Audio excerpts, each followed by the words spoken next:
Program website. Thank you. Along with the slides, we have the chat feature enabled for you to ask any questions or share comments at any time through the webinar, and we will address those during the question and answer session at the end. Public comment period is still open and concludes next Friday on October 24th. So any questions, comments made during this webinar will be considered as we finalise the Factory-Built Housing Program guidelines, but written comments are preferred. So you can submit those on the Factory-Built Housing website through the Microsoft form there, or by emailing directly at factorybuilthousing@sgc.ca.gov. So today I'll start with a brief overview of the program as outlined in the draft guidelines, also walk through the basics of the application, provide a quick overview of our immediate next steps, and then open it up to Q&A. So into the overview. So to start, factory-built housing, which we are using interchangeably with industrialized construction, modular, prefab, and a few different terms, but the formal definition that we're using for factory-built housing here is that is used by the California Housing and Community Development Department, which I have presented on the slide here.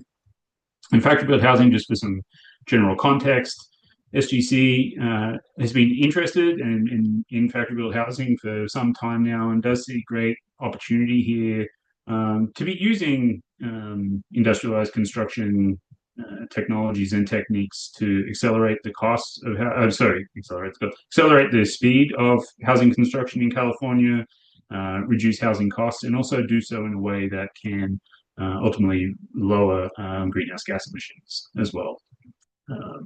So SGC, for anyone who's not familiar, Strategic Growth Council is a cabinet-level body, represents 7 different state agencies working across a range of areas from public health to economic development, climate resilience, energy efficiency, and of course housing. Much of our work, in fact, I would say all of our work focuses on serving underserved communities through multi-benefit investment programs across California. So SGC is the administering entity of this grant program. To quickly start with our very high-level objectives, the approach that we've employed in the design of the program and the policy priorities, the overarching objective of this program is to support a sustained increase in housing supply at the regional scale, leveraging the potential benefits of industrialized construction that I mentioned earlier. So to do that, the approach that we're employing here is one, to elevate and enable promising approaches to identify and remove barriers to manufacturing and delivering affordable, energy-efficient factory-built housing, such as aggregating demand at scale.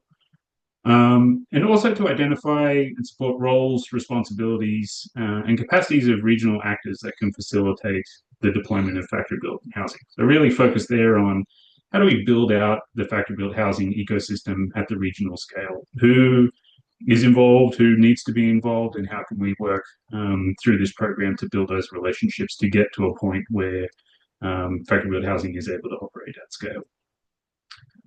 We are focused on also 3 policy priorities. The first, which links closely to the initial objective I outlined, is to increase housing supply and affordability. We're also, through this program, seeking to reduce greenhouse gas emissions. This is a program that's funded through the state's Greenhouse Gas Reduction Fund and falls under the California Climate Investments. So that is a central consideration here. And thirdly, as with all SGC programs, a focus on advancing equity and community benefits. And here looking to do that through diverse workforce and also addressing local equity priorities.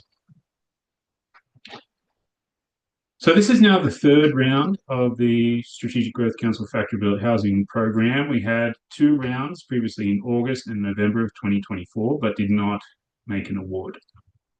That program, I see a few familiar faces on here, may be familiar with that, but restricted the program to funding pre-development costs for the development of factory-built housing manufacturing facilities that were also eligible for and pursuing federal funding, specifically from the US Department of Energy's Loan Programs Office.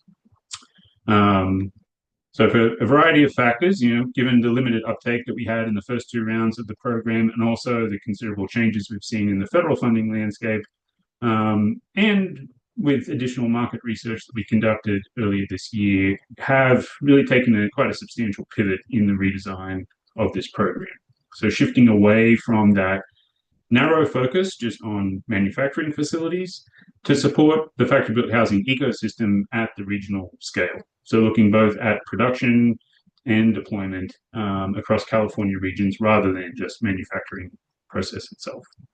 We've also tried to incorporate greater flexibility into the program and encourage innovation. And to that end, we now offer two funding tracks: the Catalyst grants, which are up to $500,000, and planning grants, which are up to $3 million. I'll talk more about those in a moment.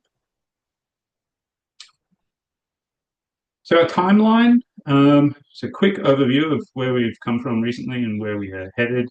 In September, we released the guidelines for public comment and also been conducting outreach with potential applicants and partners. And today we're hosting, this is the second webinar for this one for Southern California. And the public comment period, as I noted, ends on October 24th. In November, we'll be working to incorporate public comments into the guidelines, and these will then be presented to the Strategic Growth Council for adoption at the December Council meeting on December 10th. Moving into 2026, the round 3 applications will open for submissions, and this will operate on a rolling review. So awards will be made on a rolling basis pending SGC Council review. The SGC Council typically meets every 2 months, so that review and award timeline will map to that. More details will be made available once the application is live. And that will then continue until the program funds, which are $12 million, are exhausted. So an overview of the application, first starting with the eligible applicants. So lead applicants must meet the following criteria for their proposal to be considered. So firstly, must be based in California, must be an eligible entity type with the financial capacity to receive and manage grant funds, must have the legal authority to enter agreements and receive and hold public funds or operate under a fiscal sponsor. Readiness is important here too. The ability to demonstrate or lead or support multi-jurisdictional initiatives or projects at a regional scale. And finally, in terms of commitment, the ability to demonstrate a track record or commitment to accelerating production and the use of factory-built housing or advancing innovative, affordable housing solutions. And we do acknowledge here that this being a pilot, also factory-built housing being at fairly nascent stages in California, that some entities may not have that demonstrated track record, but the ability to demonstrate their commitment and a clear pathway of how they would utilize factory-built housing to increase housing supply at the regional scale is certainly something that we would be looking for. So we have two grant types, as I mentioned: the Catalyst grant, there's a smaller grant, and the planning grant, which is the larger grant. The purpose of the Catalyst grant is really to help early stage initiatives and partnerships. And as I said earlier, focusing on building out the regional factory-built housing ecosystem requires new forms of relationships and partnerships that may not exist. So this grant is really intended for that initial planning stage, to understand who are the relevant actors working in the region, how can they work together, and start to identify some initial barriers that may need to be addressed. We have $2 million available for Catalyst grants with a maximum award of $500,000 over a 2-year grant term. The second grant type is the planning grant. So these we're really looking to scale existing initiatives from planning toward implementation. So some of the work that we may be funding through the Catalyst grant, for example, where that has already taken place, looking to move that from planning to implementation. We have a total budget of $9 million for planning grants. Eligible applicants here, local and regional partners who have already identified specific hurdles, already identified and established relationships, and now looking to move into that next phase. But in distinction from the planning grant is applicants for the planning grant must possess the legal authority to implement or have demonstrated ability to significantly advance their proposed actions. And this really is a product of the intent of these grants. Yes, it's good to plan, but we need implementation, and therefore we need the legal authority to implement for that to actually happen. We have a maximum award of $3 million for the planning grant over a period of 3 years. Eligible activities. We've tried to not be overly prescriptive as outlined in the guidelines, and we'll be providing at a later date some supplementary materials to give some ideas of what could be funded under each grant type. But just as some high-level examples here for the Catalyst grant, things like market feasibility studies, coalition building, as I mentioned, and also conducting research on regulatory and other barriers to factory-built housing production and deployment at the regional scale. Planning grant, again, with more of this focus on implementation. So, going beyond planning to actually amend local and regional policies that could streamline permitting, creating financing tools and incentives that can actually fund construction and move this work forward. And finally, developing pre-approved factory-built housing designs that, again, getting a level of standardization at the local or even regional level, helping to aggregate demand in that way and move things along. So these are just some general ideas, but to give you an idea of the distinction between the two grant types. In terms of applicant roles, so distinguish between the lead applicant and the project partner.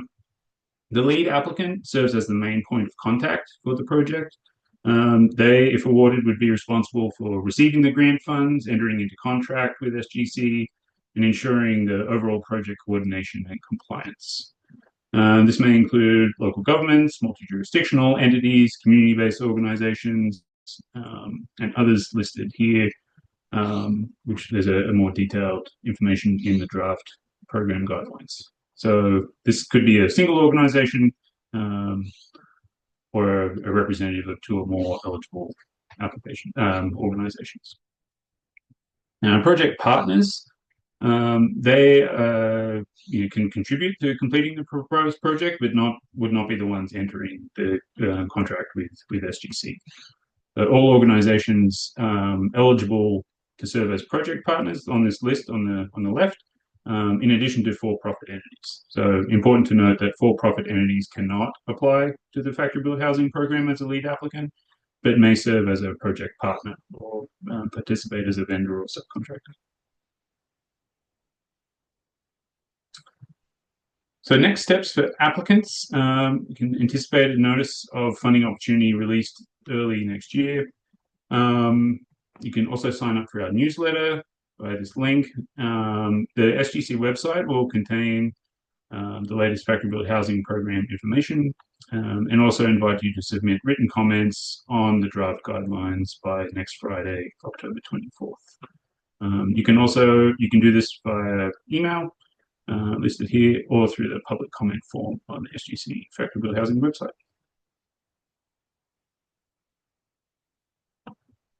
With that, I'll conclude and open it up for questions. Thank you.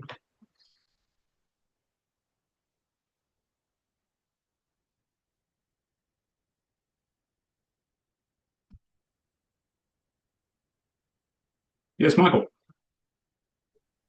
I was just curious if you could expand what you guys are looking for in terms of financing tools and what would be eligible financing tools and what would be ineligible financing tools. I think what we're looking for there, it's a little gray at this point. Would be thinking if there was need for, like, that's where I think pre-development funding could come through from that, lead applicant would be able to develop a program that's then providing funding that's going directly to a developer for pre-development costs. It could be a grant program that's covering gap financing of sorts. It is intended to be flexible. I think what we need to be clear about in the guidelines at this point is what is the ineligible part of that. But certainly the intent is for that to be flexible funding and financial incentives that can flow in that way. I guess what I was pushing towards is it we do a lot of work in the manufactured housing space as we work with Riverside County Housing Workforce Solutions. So we've helped finance the development of manufactured housing communities. We're doing a large scale rehabilitation of several hundred units of rehab communities. A big gap that we see is just for people who want to acquire manufactured housing units that may be sitting in a park. They can't necessarily develop a financing tool to, there's not a debt product that works. So we're trying to work with CDFIs on how we could develop a product so families could have a long-term revolving loan structure, because right now the traditional banks don't offer a loan product for that. So how can we create something in that vein? I was curious if that's an eligible use. It's not necessarily a mortgage subsidy or other sort of program. It would be like an actual loan product that would revolve through to increase the amount of manufactured housing communities. But I'm just curious if that's eligible or within the use. Like I don't think we'd be seeding the production of like a factory or anything along those lines, but how we can actually get something going forward.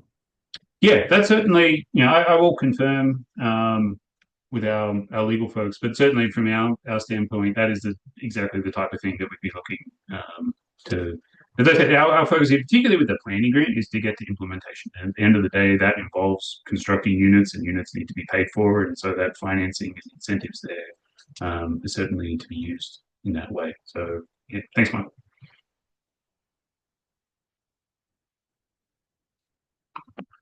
Any other questions?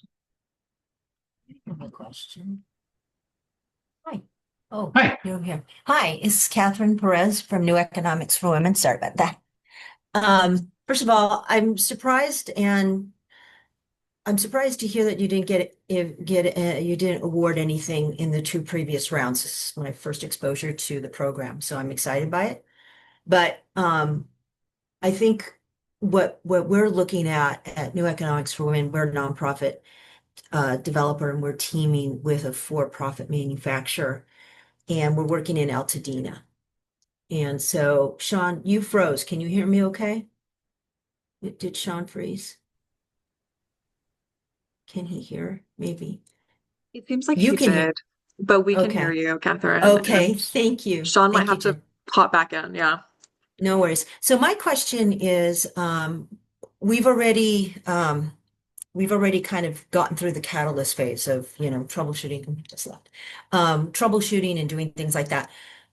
When you're talking about the lead partner, I was under the impression under the planning grant that you wanted to have a local jurisdiction, like a local authority, like the county or a city versus a nonprofit. But it looks like a nonprofit could be lead. Yeah, that's a really great question, and thank you for asking that. For the planning grants, we do require a kind of a local or regional authority to be Mhm. in partnership with the lead applicant. And so Okay. if you are thinking of partnering with a city or a county or an MPO, all they need to be is a partner. At the application level, they will have to submit something that identifies their partnership with you and their commitment with you, if awarded. But absolutely, CBOs can be lead applicants. Okay. No, that's helpful to understand. What's also appealing is that there's no match. So it's easier to ask SCAG to maybe do this with us or somebody else as a partner. I think to Michael's question about the CDFIs, I think that's also one of the hurdles that we're facing in Altadena is that people are in the process of rebuilding, using an ADU on their property, living in an ADU that will accommodate the family needs while their homes are being rebuilt, moving into their home after it's built, and then using the ADU as supplemental income to increase their potential loan to debt value. That's what we're trying to help, particularly low income seniors, veterans who are displaced. So those are the kinds of equity, calibrations we're making our mind. The financing tool, I mean, our manufacturing partner has really driven down the cost, but to Michael's point, there's no financial tools out there that are able to support this activity. So is there an opportunity to maybe have SGC create something, or have a partner agency create a mechanism where there is, what we want to do is not just help the state understand what are the barriers, obstacles, and things like that, workforce develop, all that. We're happy to help the state figure. We're dealing with that right now. What the tricky part is there's these gaps. And I think what I'm trying to tell my manufacturing partners, let's do this because we can help inform the state in terms of how to improve this delivery effort. But I also don't want to over promise that we, hey, we come up with this great idea and here's this great package. And then the state says, well, actually, that's out of our ability. I can take a stab at that question. And then, Sean, I see that you're back. I'm not sure if you caught the full question, but if there's anything to add, feel free to hop back in. Yes, Catherine, thank you so much for the work that you're doing. And I think you're getting at, this round of, I think, funding has been informed by kind of the last few years of research and work surrounding this space, as well as a request for information that SGC put out. We're at kind of asking the questions that you're dealing with, right? Like, what are the current gaps in the factory-built housing space? What are the tangible resources, and where can the state come in to kind of fill in those gaps? I'm also going to drop in our public comment form here in the chat. And so if you have comments regarding the eligible activities and the ineligible activities currently on our draft guidelines, we're very open to comment on these items. And it would be really great to hear from kind of all of you in the room today. And so if it's currently listed as eligible, and if it will be listed as eligible at the final guidelines level, that's definitely something that you're able to kind of run with if awarded. Yeah. Thank you. So thank you for the question, and sorry that I dropped, but thank you for the question, Catherine. I jumped off just as you said you were surprised, so I hope it wasn't all bad news.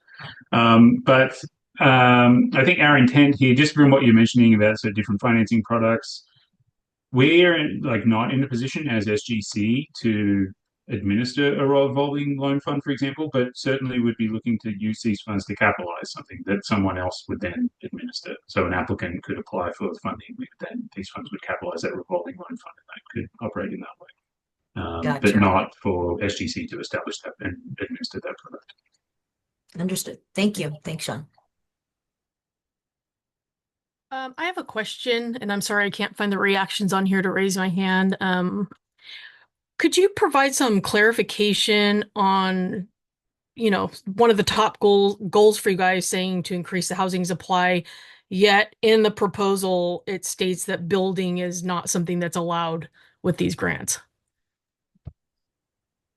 Thanks, Heather. I think the distinction there, again, that's the direct funding not going to construction and pre-development, but as we've noted here, these financing tools and incentives could be used by the lead applicant to support those activities. And I acknowledge, I think it's a little unclear, very unclear. I'll acknowledge, I think I've had a few people ask me the same question. So that's something that we need to clarify in the guidelines, is that that funding that, if used in the form of these financing or products or incentives by the lead applicant or their project partners, could be used for those costs.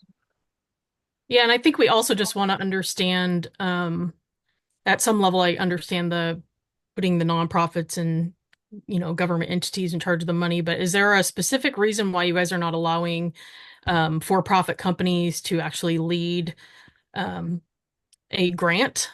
Because in our experience, a lot of the manufacturers actually are the ones that have the existing contacts and networking already available. So it seems like there's a lot of focus on creating teams and networking, where if this is already done, it sort of feels like you're getting punished and like put in the background, letting everybody else kind of catch up with the networking and getting their teams up to date. Yeah, I think the intent with the current design is, initially like looking for folks who are operating at the regional scale in ways that you just described, and it is something, that comment that you've made is something that we have heard a lot now, and it's certainly something that we will consider in the redesign process. But the intent was, yeah, to build those relationships and looking for entities who operate at a regional scale who are equipped to do that, and seeing your for-profit entities really playing that project partner role rather than being the lead. But if you have other suggestions or see how that could operate differently, or there's different justifications for taking different pathways, certainly welcome that, and we'd be happy to explore it. Great, thank you.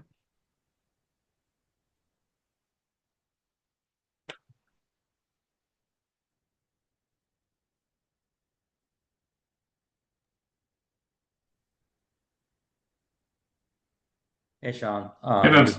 Hey, Vamsi from Dream Homes. I just jumping off like what Heather mentioned, as you may know, we're the only for-profit prefab company that won a grant from the California Energy Commission. With that, we developed this resilient zero carbon home.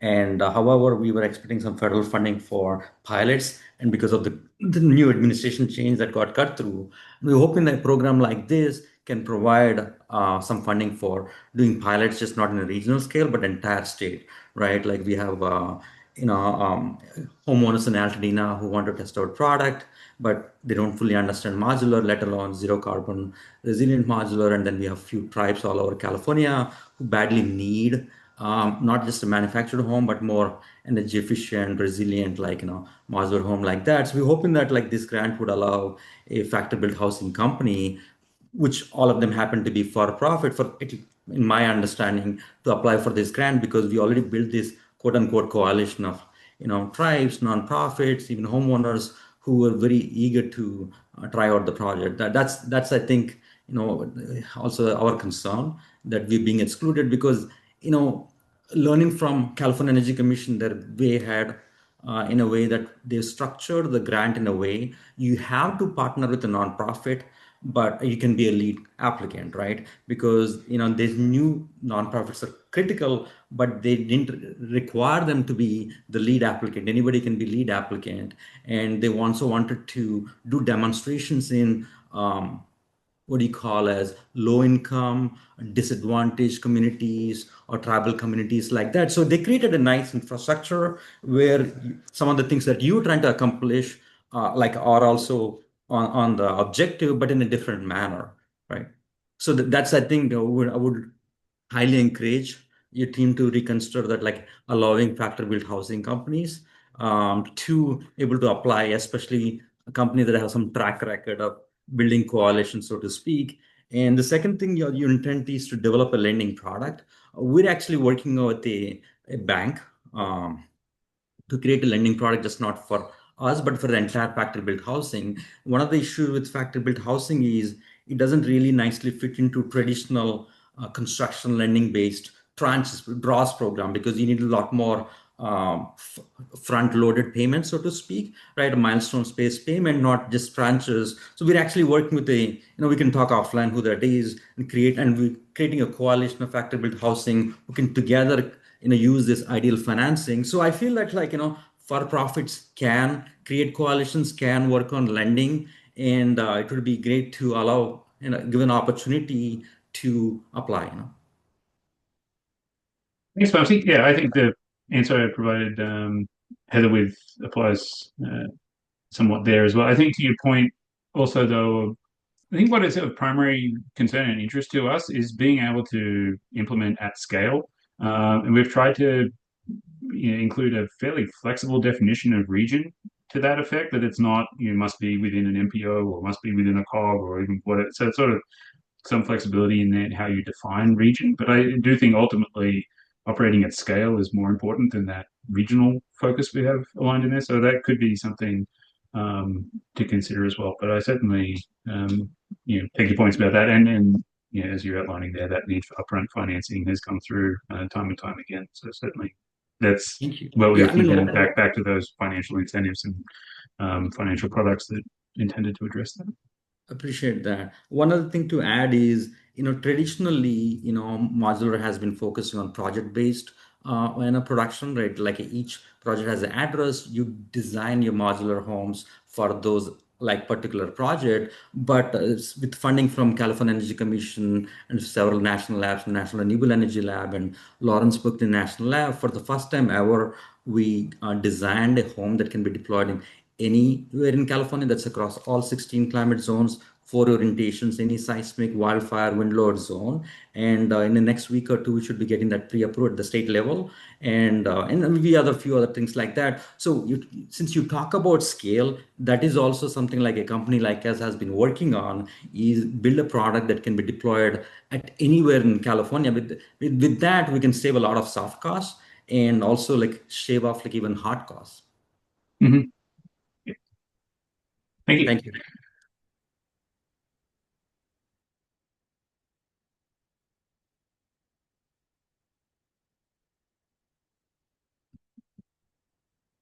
Great. Okay. If we have no further questions, you just pop up the contact details again, Jared.